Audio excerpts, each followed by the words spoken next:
This is More to Say with Randy Naughton. Interesting conversations with interesting people. We welcome you into another edition of the More to Say podcast with Randy Naughton. Thank you so much for all of your support over the past couple of years. We really appreciate it. In case you haven't done so yet, follow me on social media. I'm pretty much everywhere. You'll see me posting about not only this podcast and the amazing guests that we have, but I'm a huge sports fan. You know that. I love sports, having covered sports as part of my career. I'm a huge animal lover. I'm big into animal photography, and I do some cooking, and I'm living life after being retired from TV after 40 years in that business. I'd like to thank our sponsors of the More to Say podcast, the Lent Mansion in St. Louis. Seriously, what are you waiting for? It is a hidden gem in an historic building in the brewery district, and it's got an amazing history. It's got amazing food. It's got amazing events. Talk about like things like boozy bingo or a scavenger hunt or an escape room or cool dinners and just kind of all kinds of stuff. Lentmansion.com is where you want to go. Grab your buds and head out. It's really a lot of fun. By the way, I won third place in the scavenger hunt when I did that last time. We'd also like to thank an organization called Team Jakey. They just kind of launched a semi-new website called teamjakey.org. And basically what they want to do is end the stigma of mental illness. This family, the Zeller family, knows all too well what the impact of losing a loved one to suicide can do. So they decided to do something positive and start this organization and help others to end the stigma of mental illness. And of course, the Mostly Superheroes podcast with my friend Logan Janis, who not only is one of the hosts, and I call him the ultimate hype man for St. Louis, but he's also our podcast partner who helps us put on all the technical stuff every time we do one of these episodes. So thank you to everybody. So today's episode is about pet care, and it's about veterinary care, and it's about how important they are to our lives. In fact, I got my little guy Thor sleeping right next to me right now.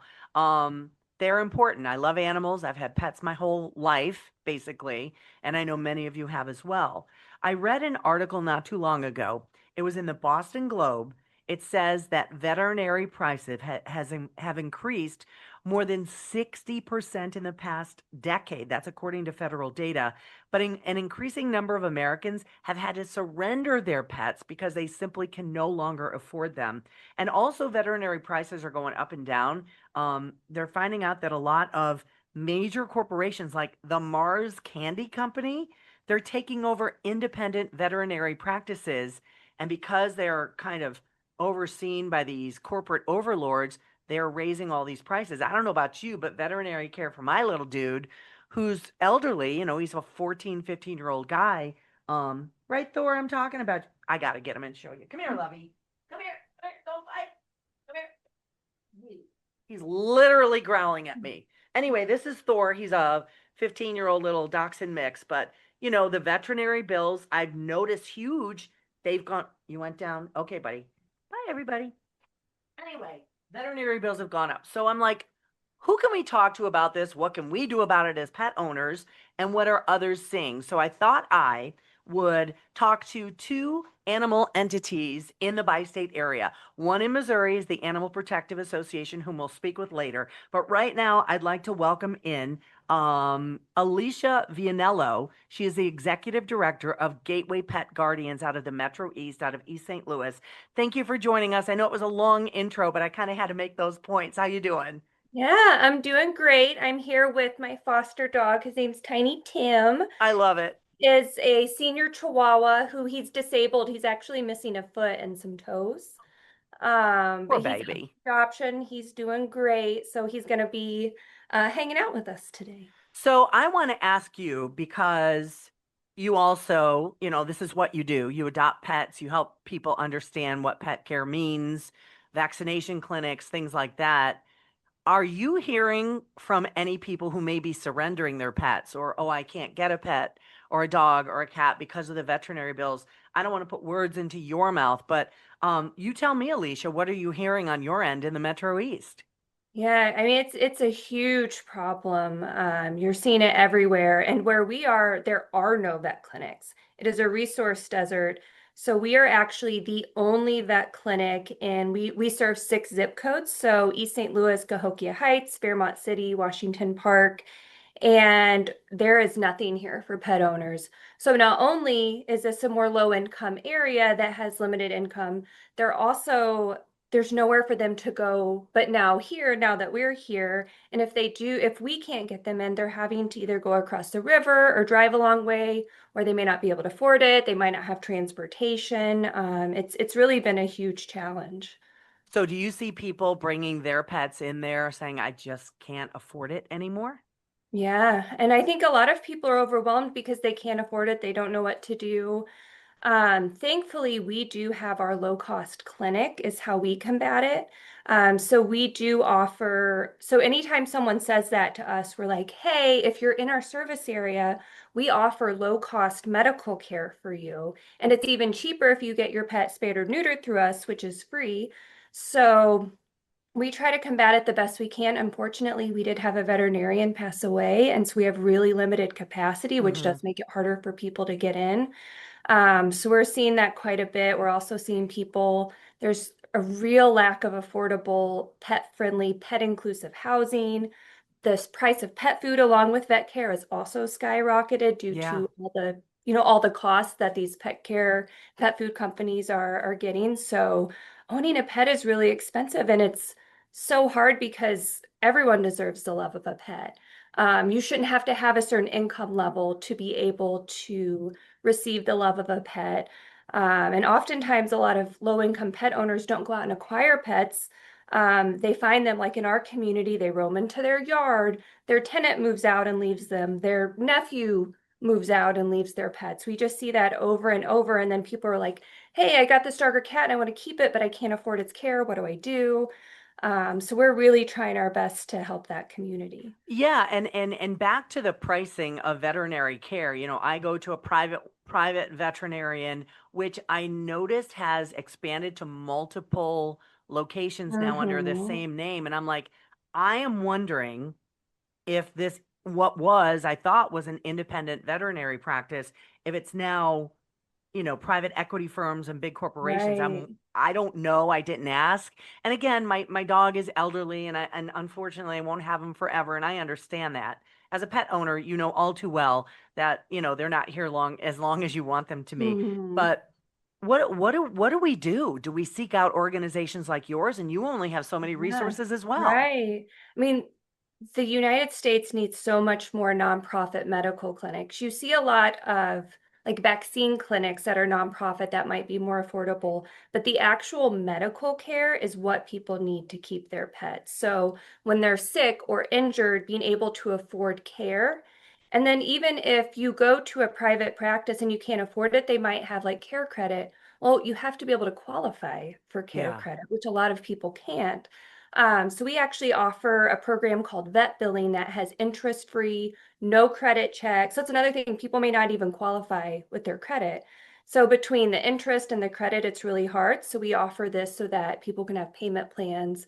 But really, I think there needs to be so much more in the nonprofit world. Unfortunately, vet care is expensive for Yeah. us. So the prices that we charge don't cover our costs, which rely on donations and grants to be able to make up the difference. We're currently partnering with PetSmart Charities, and they have a program called the Accelerator Program, and they're actually investing in nonprofits who are having medical clinics because they saw this need and really wanted to move forward. And so it's like a 4-year program. You have business analysts who work with you. And so we've been really lucky to have them to help fund our clinic and help us keep going. Well, I see a lot of people with pets, and unfortunately, some situations where it might get out of hand, where the animal is suffering from, Hmm. mange, or the cat has feline leukemia because they were not properly vaccinated. To Right. no fault of their own, some people just don't understand what is and what is not available. Like, for instance, when you just mentioned that there is a program that if you qualify, you can get Hmm. help as far as that based on your credit rating and things like that. Hmm. I mean, I know pet insurance also is sometimes expensive, Right. and that helps. My daughter has that, and it's helped with her 2 dogs. But how do I've always said, don't get a pet if you can't afford it, Mm, because it is another member of the family. It is another living and human and breathing entity that has to eat and get medical care. And, like you said, everybody should be able to have the love of a dog right. or a cat or a pet. And it's like, it makes everything all better. It really, really does. It And so does. I love the work you guys are doing at Gateway Pet Guardians, that you are helping low income families obtain that new family member and obtain them to a healthy standard that helps them live longer. It's really great. What other programs do you offer there? So we try to offer a one-stop shop for pet owners. We are a rescue. We take in dogs and cats, get them better, adopt them out, but we also have our pet resource center. So we have an affordable pet retail store so you can buy your pet supplies. We have scoop your own pet food for 50 cents a pound or so, that way we get donated food or open bags. We just dump it in the bin and people can scoop it out. We do have a free pet food pantry for those who qualify in our service area. We do spay neuter, vaccines, the clinic. We have a groomer. Unfortunately, she's so booked that she's not able to take Yeah. new clients, but affordable grooming. Some people don't realize grooming is an essential part of pet care, especially for dogs with long hair. Like we've seen Shih Tzus who their hair will just grow and grow, who actually lose legs because the hair like Oh, wraps around it. So people don't always think about that as an essential service, but it really is. And grooming is really expensive now. So we offer affordable grooming. And so we're just trying to do everything we can. If a pet owner comes to us and says, "Hey, my dog keeps running away. What can I do?" We can get them a tie out, or we can have solutions for them. So we're just trying to do everything we can. Shelters are already overcrowded, and we don't yeah. want to see people lose their pets anyway. Absolutely. The veterinary care, the dedication, the commitment it takes to have a pet, it's a lot. So if you're Mhm. thinking about, getting your 4-year-old a puppy for, it is a lot. And properly caring for a pet can start that young of an age. So I just love what Right. you guys do in the Metro East. I love it. And I looked on your website today and I saw some of the cute little events that you have. You have a drive-through vaccine clinic, obviously, which is great. People can look for that. And you had something, what is it? What did I write down? Bingo games? You had me at bingo. Oh, yeah, we have a bingo fundraiser in October at Bell Vegas Bingo Hall in Belleville. It's super fun, raises a lot of money for us. We also have, so our kind of tagline or slogan is Beyond Rescue. So we don't just rescue dogs and cats, we go beyond rescue, again, to help pet owners. So we are actually doing our biggest fundraiser of the year. It's coming up August 14th and 15th. So if you go follow us at Gateway Pet Guardians on Facebook, Gateway Pets on Instagram, we'll be telling stories, and we'll be trying to raise critical funds. We have matching donors, so your donation's doubled. We'll have certain power hours where your donation is tripled, because we don't get any government funding. I would love to see the government invest more in animals, especially, in St. Clair County has a very, very small animal care or animal control budget. Right. And across the country, you just really don't see the government really investing in pets. But when you invest in pets, you're investing in people. And there's so much data that shows that having a pet is so good for people. So since we don't get any government money and we rely so much on donations, this is a really critical fundraiser for us so we can keep saying yes and helping more pets. Yeah. So if anybody's out there listening and they want to kind of help you, you are a Mhm. nonprofit, or maybe get involved in some of these fun events that you put on, Yeah. where do they find all those resources? Gatewaypets.org is our website, or if you just search Gateway Pet Guardians, it should pop up, and all of our social media should pop up as well. All right. Well, Alicia Vianello, we appreciate your time. She's the executive director of Gateway Pet Guardians. And as I mentioned, we are going to talk with the Animal Protective Association of Missouri as well about Yeah. what they're seeing in the state of Missouri, because even though, they're in different areas, the problem is Mhm. widespread. Bi-state Yes, area, absolutely. Midwest area, it's nationwide. So thank you for joining us on the More to Say podcast. You're welcome. Thanks for having us.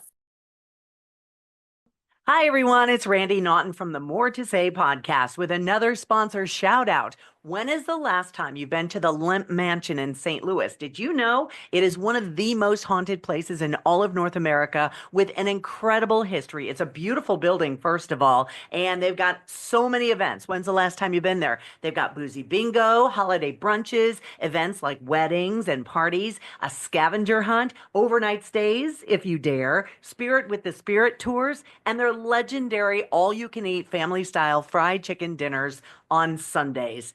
It's amazing. So listen, check it out on their website at lempmansion.com. We thank them for supporting our More to Say podcast, and I'll see you at the Lemp. Hi, everyone. It's Randy Naughton from the More to Say podcast. Thank you very much for supporting our podcast over the tons of episodes we've done so far. Somebody I want to shout out specifically to is an organization called Team Jakey. They are one of the sponsors of the More to Say podcast, and I couldn't be more grateful to be partnering with them. What is Team Jakey? Well, this family, the Zeller family, knows all too well what it's like to lose somebody to suicide. So that happened to them, their beloved Jake. Took his own life. And what they want to do, they've set out on a quest to end the stigma of mental illness. So Team Jakey puts together all these amazing community events year round to help raise the awareness and prevent suicide and end the stigma of mental illness. So we would love it if you followed them on Facebook, Team Jakey and the Stigma. And of course, thank you for supporting the More to Say podcast as well. Team Jakey is one of our partners, and we are so happy to have them on board. Thank you very much, and we'll see you on the podcast. Now you're hearing from us over here on the podcast, Mostly Superheroes. I'm your host, Logan Janis. Arena Andy. Scotty Scoop. Sam the Sleeper. And we're bringing you all the things in St. Louis and beyond, from events and interviews, Sports and movies.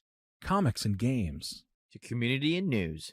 All the things that you need to stay informed, have a little fun. It's all happening at mostlysuperheroes.com, and we'll see you there. And we pick up our conversation about the costs of pet care, home pet care, veterinary care, all that stuff. On the Missouri side of the river, we already talked to the folks in Illinois with the Gateway Pet Guardians about how pet costs have skyrocketed and how people are handling it, because let's be honest, we love our critters and we will do anything for our critters. So I thought it would be a great idea also to get the perspective of the APA, the Animal Protective Association of Missouri. And we have with us Sarah Javier, who is the president and CEO. Thank you for joining me. Well, thank you for the invitation. I'm happy to be here. And of course, pets. People love their pets. And my previous guest, I told them that this got me thinking about an article I read recently in the Boston Globe, how general veterinary prices and rates and things like that have pretty much skyrocketed over the last 10 years or so. In fact, they put a figure of 60%. That and then they're talking about how sometimes private equity firms and major conglomerates are taking over a lot of these mom and pop veterinary offices, and it's all kind of running along one particular formula. So, and I know you guys do so many wonderful things at the APA, the Animal Protective Association. We'll get into the meat and potatoes of the costs and things like that and what you're seeing, but let's talk about the APA and what you guys do first. Tell us about your organization. I know it goes way beyond pet adoption. It does. So the APA has been around for over 100 years, serving the St. Louis community. We're located in Brentwood, and we do so much more than pet adoption. So we do several thousand adoptions per year. But in addition to that, we not only believe in bringing people and pets together, but keeping them together. So we offer a wellness clinic where people can come and get vaccinations for their pets and just general wellness. We also do outreach programs that support pet owners, such as free vaccinations, free spay neuter, pet food for families who are maybe struggling to feed their pets.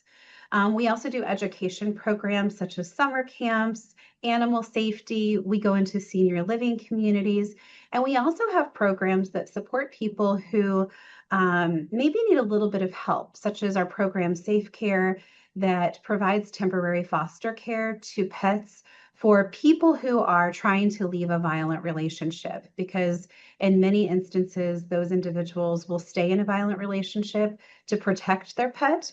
So we mitigate that barrier to getting to safety by providing that temporary care, allowing the individual to get to safety, and then reuniting them. So there's so That's much that we do. amazing. Yeah, all of these different programs that maybe a lot of people don't realize that you do. And this goes year round. Of course, you have puppy season, kitten season, of course, in the springtime, but let's talk about the need.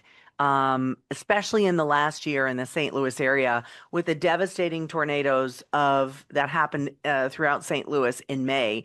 Did you see a large influx of people looking for help in these areas? So we have seen a huge increase over the past year. In fact, when we looked at our numbers for the first part of this year as compared to last year, our intake at the APA more than doubled. So we have seen a lot of people in need of help for a variety of different reasons, including what you mentioned about Yeah. increased costs of caring for a pet. There's also the issue of finding housing that will allow pets. And in some cases, it's just not affordable for people to have their pet. Our goal, of course, is to help people keep their pets by helping support some of those needs that they have. It is incredible. I do have a number here, and I believe it is from that same article in the Boston Globe. The lifetime cost of health care for a dog can range from $20,000 to $55,000 throughout the life of that animal, while for a cat, it's $15,000 to $45,000 a year. And a lot of people who go in and say, "Oh, we want to look at puppies," and "Oh, we're going to bring home a puppy," and you know what? I've worked with some local animal shelters before, and I see a lot of people who don't kind of use forward thinking, and they say, sure, in the moment we love this baby and we want to cuddle and love it and bring it home, but they don't understand the costs that come with it. It's like, if you can't afford a pet, don't bring a pet home. And these are real numbers that the researchers have done. Have you seen people? I mean, I know of some cases where people literally will go without eating themselves in order to take care of their pets.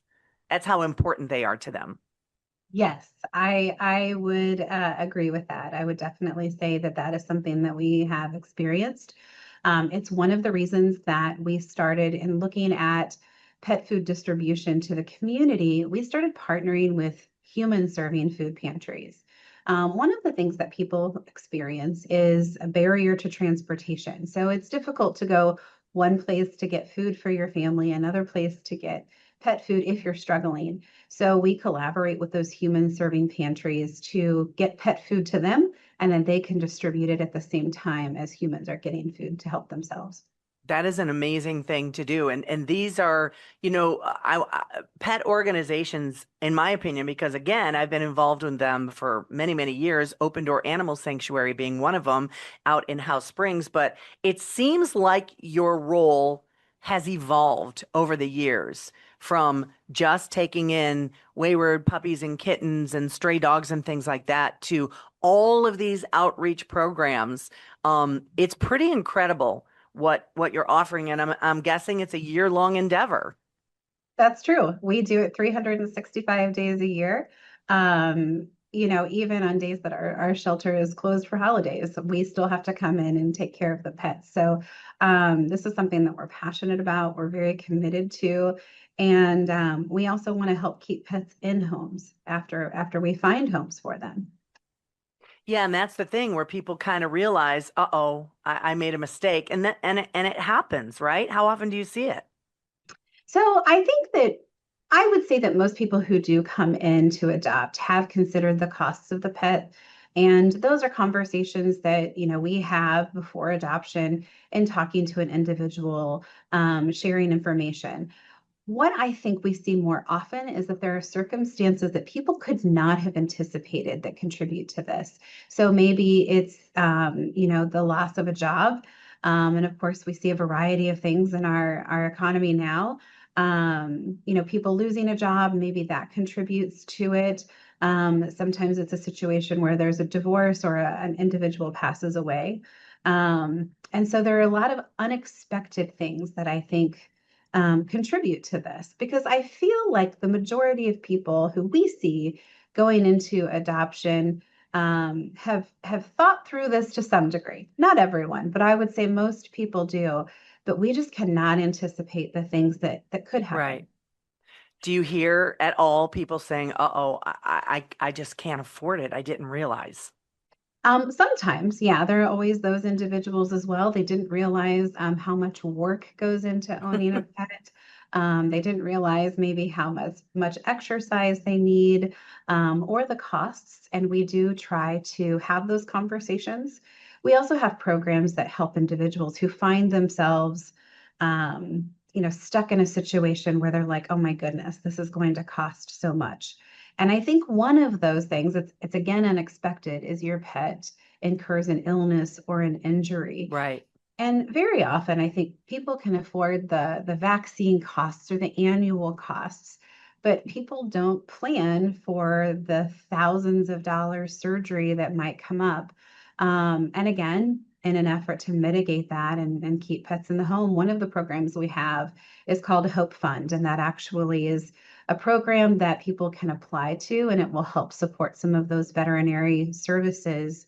Some of the costs, we help cover some of that. So it's a little bit easier for the person to get the care that their pet needs. Yeah, and all of my animals, and I have one left. He's Thor, and he's laying down right next to me. He's my little shadow. Every single one of my pets in my entire marriage have all been rescues. I've adopted them all from shelters, and they've turned out to be fabulous pets. People say, "Oh, I want a purebred." It's like you've got plenty of those in the shelters sometimes. Yeah. On average, how many dogs and how many cats do you carry at the APA? So at any given time, we can have roughly 200 pets. And that's like in the building. We also can have 100, 150 more in foster at any given time. The number fluctuates depending on the Yeah. time of year. As you said, we're in the throes of kitten and puppy season. So we're seeing lots of little ones this time of year. And the shelter tends to be fuller. Pet overpopulation is definitely a Yeah. concern. During COVID, we paused spaying and neutering because PPE needed to be prioritized in hospitals. And so a lot of shelters across the country, not just here in St. Louis, paused spaying and neutering so we could give those supplies to the hospitals. And what we're seeing now is the effects of that. And there's a veterinary shortage as well, which contributes to the problem. So catching up on spay and neuter that was paused during that time, combined with a shortage of veterinarians who can do spay neuter, creates a perfect storm in which we have lots and lots of pets. Talk about that veterinary shortage. I didn't know that was a thing. Why do you suppose that's happening? So I think that there are a number of different reasons for the veterinary shortage. I think it's very costly to go to veterinary school. It's also a profession that is known for high levels of compassion fatigue. It's very, very difficult to work with animals, and I think in human healthcare we have things that help us get the care that we need when we have an illness. Sometimes we see individuals who are coming in and maybe their pet is sick. They didn't plan for it. They can't necessarily afford it. But they want you to do everything you possibly can, even though they don't necessarily have the resources to help. Right. And that's a lot of burden, a lot of a lot of sort of guilt, I guess, on the veterinarian. And it contributes to compassion fatigue. People go into veterinary medicine because they care very deeply about, Right, with the best intentions. and you want to do everything you can. And unfortunately, sometimes you can't, and that's kind of it's a heavy weight. Wow, I didn't know that was happening. I had no idea. All right, so I want to go over your free programs again and clarify, are these kind of for pet owners everywhere, or are they only for people who have adopted from the APA? So it depends. Okay. Most of the programs that we have are available to anyone who would want to apply. So for example, like Hope Fund, that is the fund that helps people with their veterinary expenses. We prioritize people in St. Louis County because that's our primary geographic area. And when you have so many people needing those resources, you have to find a way to prioritize. Same thing with some of our other programs. like Safe Care, the domestic violence program. Again, we prioritize people who are in St. Louis County. However, we have had people outside of that geographic area who have reached out for services. And we're really the only place, the only animal shelter in the region that offers that program. Yeah, So I've not heard of that before. That's pretty unique. we've been doing this since 1997. And fortunately, there are companies like Purina, who has their Purple Leash project, who have started to really bring attention and awareness to the plight of pets in violent situations. We want people to be able to get to safety, so we try to help whoever we can. But again, we have so many requests for this program and finite resources that sometimes we have to prioritize certain geographic areas. It's amazing that it's available and it's been going on so long, and you're the only one with that program, which is, to me, that's amazing. I'd not heard of that program before. Okay, for those who might be interested in maybe bringing in a new family member, do you adopt more dogs or cats? I'm guessing it's dogs. So it's interesting. It's about 50-50. Really? I will tell you what I find really fascinating. So I've been with the APA since 2016. And when I first started, cats would sit for a little while and dogs would fly out the door. Now we're seeing the inverse of that. We can't keep enough cats in the shelter to accommodate the demand. And I think what that relates to, and we still do many adoptions of dogs as Yeah. well, it's large dogs that sit for a little while. Yeah. And I think all of that is because of housing. So many landlords are limiting the size of a pet. They're not allowing dogs in some instances, but they will allow cats. So we have seen more cats getting adopted. And like I said, large dogs are sitting for a little bit because it is harder to bring a large dog into a home. Yeah, it is. My daughter is actually a property manager in the city of St. Louis, and they do have some restrictions on some of the properties about how you can have a dog, but it has to be small, or you can have a cat. So, and there are people who kind of sneak the animals in too. I know that for a fact because I've heard her on the phone. But let's talk about the adoption process. Do you feature the animals online, or must we come in to kind of see and cuddle for ourselves? So we try to bring visibility to pets in lots of different ways. So people can visit our website at apamo.org, and there's an adoptable pets tab. So you can see at any given moment who is available in the shelter and learn a little bit more about them. And that information updates hourly. So we Oh, do good. adoptions every day. We also are regularly bringing in pets in a number of different ways. And so we keep that as current as possible. So it updates hourly. But we also encourage people just to stop in and take a look around and see the pets that are available. We also take them on TV. We have pets available at PetSmart locations. We take them to events. We have foster volunteers who have pets in their home, and God bless them, because I could oh never do my it. I would goodness. fall in love and be done. I could You never know do it. what? I will say they talk about foster failures though, and if you're going to fail at something, deciding Yes, to keep a pet in your home is the very best kind of failure. I so agree. But yes, I agree with you. Volunteers, whether they be in the shelter or fosters, we could not do this work without them. So I would say if anyone's interested in adopting, maybe there's someone who's listening or watching who wants to learn more about some of our pet owner support programs. Or maybe they want to volunteer because they can't have a pet in their home for whatever reason. You get your critter fixed that way. There's lots and lots of information on our website about how to get involved. I will also tell you about another quick critter fix type event that people can get involved in that we really love. And with fall right on the horizon, we have a couple of different just fun programs. We have pack walks. So you can come in, you can bring friends, you can, come in on your own. And we have organized pack walks where we walk as a group and we take dogs out for some enrichment. For people who want to go a little further, we have what's called Hike with a Hound. So we go to area St. Louis parks and go on hikes. We bring the dogs to you, you get paired up with one, you go on a hike. We have some of those pack walks that are combined with a happy hour, which is a lot of fun. And those are called our happiest hours. Oh, these sound great. Oh, it's so fun. And then we also have doggy dates. So if you don't want to be confined to a certain time when we're doing an event, much like a library book, you can come into the APA and say, hey, I just want to take a dog out for a couple of hours and go get a pup cup at Starbucks or go for a walk at a park. And then you bring them back when you're done. And so it's a nice way to get a little bit of a fix. Or if And it's someone's good enrichment for the animal as well. it is amazing enrichment. And the other thing that's great too is it exposes them to other people who may want to adopt. Yeah. And it gives us a little bit more information about that pet and what makes them so special so that we can tell potential adopters about that. And I want to let people know that, you know, people might think, oh, a shelter dog, it's a street mutt, it's a mixed breed, blah, blah, blah. I personally have adopted three purebred golden retrievers out of shelters. So you do have purebred animals there for those who want them, right? We do. So not all of the time. That's why watching that Right. website, but it is pretty frequently.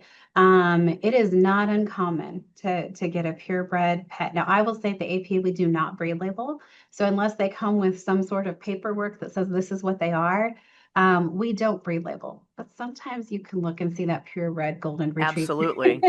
And no, and we actually we received several of those. In fact, many of our staff have adopted those very pets because all of the pets that we see here are wonderful. I'm a rescuer too. Mine are smoothies. So a mutt, they're a blend of lots of great things. Yeah. And I love them. They're great dogs. Mine is a dachshund mix. He's about 20 something pounds. Again, laying right. He's my shadow, little Thor. And I rescued him off somebody from a Facebook page who said, hey, this little dude was wandering around. We can't keep him. Does anyone want him? And we had just lost one of our dogs. And I went to visit him and it was love at first sight, which it always is for me anyway. Yeah. They're the best dogs. And I will say we've had dogs adopted from here that have gone on. We have 2 that have been adopted here that are search and rescue dogs. Oh, awesome. So those stereotypes about shelter pets Yes. are so wrong. And so I would encourage people to come in and take a look around. I guarantee that you'll fall in love. Awesome. Okay. Once again, for those who might want to look at adopting a dog or a cat, volunteering, fostering, things like that, where can they go? The first place to visit is our website, apamo.org, but also you can stop in and see us, and we're in Brentwood at 1705 South Hanley Road. That is awesome. The Animal Protective Association of Missouri, Sarah Javier is the president and CEO. Thank you so much for enlightening us about your program and all the amazing things you guys do for animals and people in the region. I thank you so much for joining me today. Thank you. And thank you for helping spread the word and for adopting. Of course. And of course, we'd like to thank all of our sponsors for the More to Say podcast as well. Lemp Mansion in St. Louis, which is one of the most haunted places in all of St. Louis. LempMansion.com is where you want to go. Team Jakey, which is a 501c3. They have a brand new website called teamjakey.org, hoping to end the stigma of mental illness and hopefully preventing suicide. Of course, Mostly Superheroes, the podcast, and my podcast partner, Logan Janis, who is one of the hosts and also the producer of the More to Say podcast. So thanks for joining us today. We'll see you next time. This has been More to Say with Randy Naughton. Interesting conversations with interesting people. Be sure to like or subscribe wherever you get your podcasts.